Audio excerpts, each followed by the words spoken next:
My name's Eric. I'm 62 years of age. I have Mesothelioma, which has now cut my life short by 20 years. I was always very fit and healthy. I was nearly 100 kilos. I really don't know how long I'll still be okay for, or whether I'll go downhill very quick.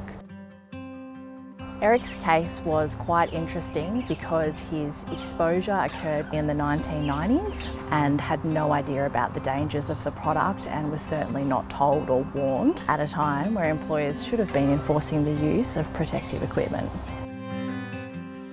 We were only given very little information about asbestos, and I weren't given much information on PPE. All we ever got told is just try and keep the hose going, try and keep it a little bit wet.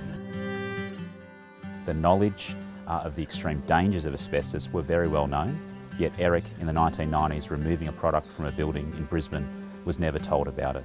It's really important that people in Eric's situation speak out about how they got exposed to asbestos. It means hopefully the next generation of worker is not similarly exposed and gets sick like him. An employer owes an employee a duty of care to keep them free from a foreseeable risk of harm. And in Eric's case, the employer hasn't done that. I hadn't been diagnosed, but I knew there was something going on. Went and had a chest x-ray and I had a dark shadow on my lung. The prognosis was terminal. They don't even give you a stage 1, stage 2, immediately stage 4. Eric's call came through to me and they had many questions, and straight away I was able to put their minds at ease with what their diagnosis meant and what potential entitlements they might have.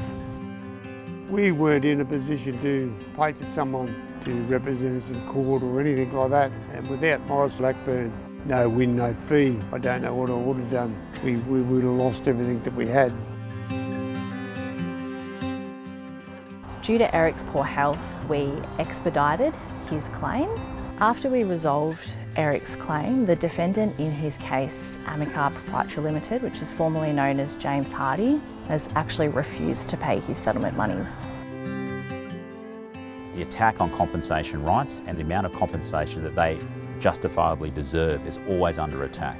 And as such, Eric has not seen a cent of his compensation since his claim settled in February of this year. If they turn around and decide not to pay any compensation, all the future victims of this terrible disease will no longer receive any compensation at all.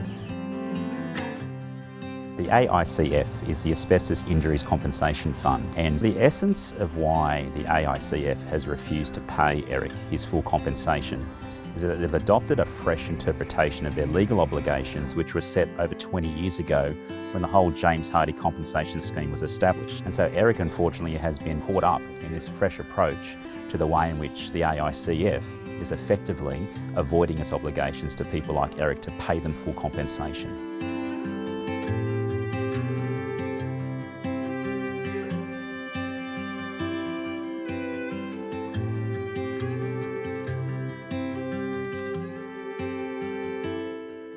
The reason why this appeal is so important is that they're not being fully compensated by this new approach by the AICF trustee. The financial burden of James Hardie's deadly asbestos products is simply being shifted onto the current day employers, and it should not be allowed to stand. Without Maurice Blackburn, there's no way that we would have been able to pursue this. I'm very thankful for that. They've stuck with us right to this day. Anybody that's exposed to asbestos, I said, you go and talk to Maurice Blackburn, they will tell you where you stand.